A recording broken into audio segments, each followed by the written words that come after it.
bukan salah. Assalamualaikum sana.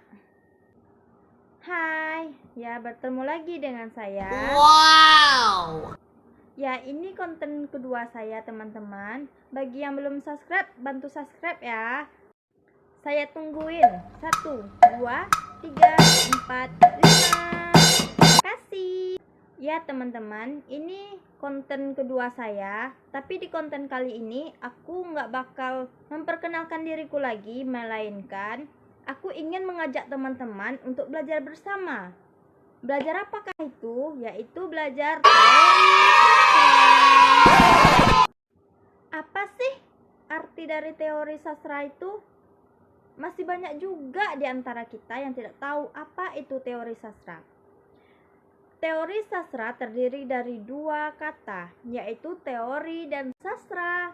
Teori yang berarti cara dan langkah-langkah atau suatu sistem yang harus dipahami.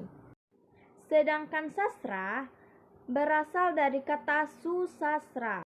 Tetapi terjadi erosi kata, sehingga orang lebih lazim mengatakannya dengan sastra.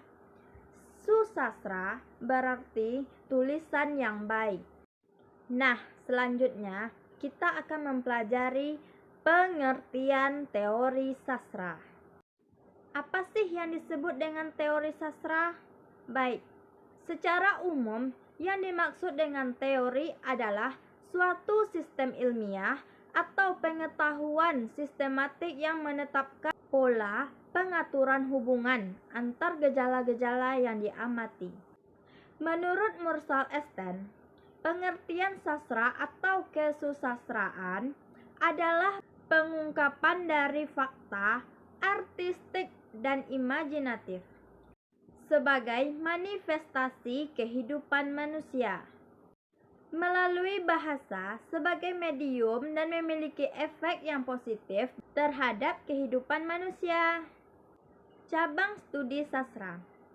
Ada berapa sih cabang studi sastra itu? Apa aja? Nah, cabang studi sastra terdiri dari 3, yaitu teori sastra, kritik sastra, dan sejarah sastra.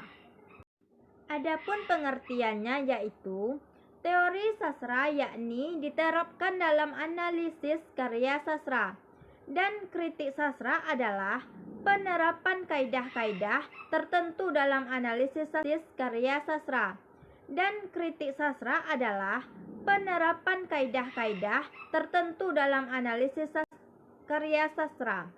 Dan sedangkan sejarah sastra adalah sejarah perkembangan sastra. Adapun fungsi sastra dalam kehidupan masyarakat. Dalam kehidupan masyarakat, sastra berfungsi sebagai fungsi rekreatif, fungsi didikatif, fungsi estetis, dan fungsi moralitas sekaligus fungsi religius. Fungsi rekreatif yaitu sastra dapat memberikan hiburan yang menyenangkan bagi penikmat atau pembacanya. Dan fungsi didikatif yaitu sastra mampu mengarahkan atau mendidik pembacanya karena nilai-nilai kebenaran dan kebaikan yang terkandung di dalamnya.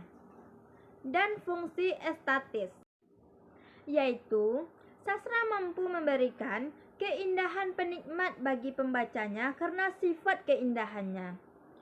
Sedangkan fungsi moralitas yaitu sastra mampu memberikan pengetahuan kepada penikmat atau pembacanya sehingga mereka tahu moral yang baik dan moral yang buruk. Karena sastra yang baik mengandung moral yang sangat tinggi. Dan yang terakhir, fungsi religius, yaitu sastra pun menghadirkan karya-karya yang mengandung ajaran agama yang dapat diteladani oleh para pembaca atau penikmat sastra. Nah, selanjutnya kita akan membahas ragam sastra. Sastra terdapat 4 ragam, yaitu prosa, puisi, drama, dan prosa liris. Apa-apa Pai Motong? Pai Motong boleh cukup. Jangan lupa aku ditolong. Tolong like, comment, and subscribe yo.